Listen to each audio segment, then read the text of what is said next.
The old saying that the youth are the leaders of tomorrow seems to be out of date. In the recent elections, a noticeable shift unfolded as some young faces now stepped into national and local leadership spaces once dominated by seasoned political veterans. This isn't symbolic, it's statistical. 3 former Makerere University Guild presidents are now holders of public office. Robert Maseruka, just 25, is heading to Parliament as Mukono South Member of Parliament. Lawrence Aliunji, 26, better known to many as Dangote during his campus days, is now elected mayor of Arua City. Shamim Nambasa, also 26, moves to represent Kawempe South as Woman LC5 Councillor.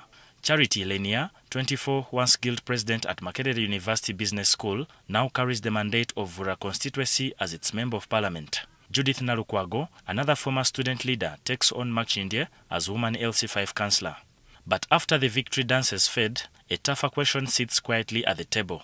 What exactly do these former campus firebrands bring into offices where speeches must become services? But for us who have been voted into office as young people, it is it's a double-edged sword.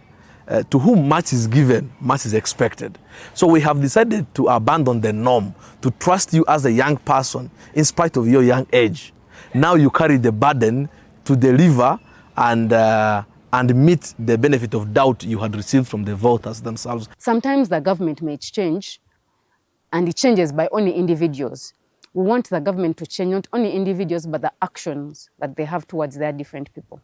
So we as young people, our role, my role as Narukwago Judith, especially in the situation that we are in, one, to be a voice of my people. And how do I become a voice of my people? Is by making sure that I am close to them and keep engaging them. When you're close to your people, you understand what their challenges are. It's not by coincidence that as former leaders, we are, coming out into this space, because I believe that institutions, universities are a nursery bed for us as leaders. For Nambasa and Narukwago, the applause quickly gives way to the reality of Kampala's divisions for parts of Kawempe and Machindye, areas more familiar with flooded roads, poor drainage systems, strained health services and uncollected garbage. Challenges that are not a political theory, but a daily life. We're dealing with challenges of garbage management, waste management, but where does it start from? It starts from us, the people who are living in this country, in this capital city. Are you responsible for the rubbish?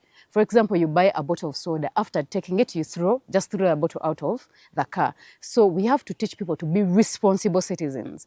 We have to adopt some systems that have worked in other countries elsewhere, like Rwanda, where every end of month, one Saturday, they come out and clean the city. I want to bring such a thing to Machindye. We have found that businesses are licensed based on where they are located, the taxes that they pay.